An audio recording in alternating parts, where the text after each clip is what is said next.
From Washington, D.C., US Secretary of State Mike Pompeo added fuel to a fire half a world away. We're glad that there's a now fully formed government in Israel. As for the annexation of the West Bank, the Israelis will ultimately make those decisions. That's an Israeli decision, and we will work closely with them to share with them our views of this in a private setting. His comments came 2 days after Israel's Prime Minister Benjamin Netanyahu and rival Benny Gantz formed a national unity government. It had taken 3 back-to-back elections and a year of negotiations for the two to form a power-sharing deal. Revealed on Monday was that part of the deal included annexing parts of the occupied West Bank.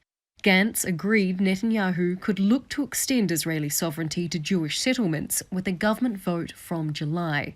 The territory was captured by Israel in the 1967 war and is under Israeli military control.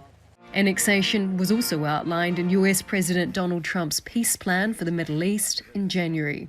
It's very clear that this is moving forward.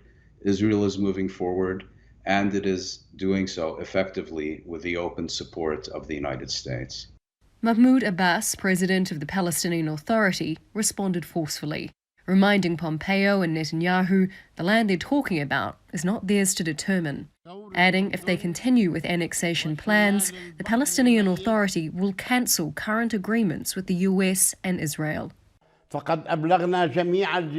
told all concerned international parties, including the US administration and the Israeli government, that we won't stand with crossed hands if Israel announced the annexation of any parts of our lands. The United Nations has repeatedly voiced its concern, although it said it wasn't clear if Pompeo has given Israel a green light. We have in the past expressed great concern about possible annexation and unilateral moves. That remains our position, and I do expect Mr. Mladenov to take this to say more on this at his briefing this week in the Security Council. That briefing is on Thursday in New York. The Palestinians and many countries consider Israeli West Bank settlements to be illegal under the Geneva Convention, which bans settling on land captured in war. Israel disagrees, citing security needs and biblical and historical connections to the land.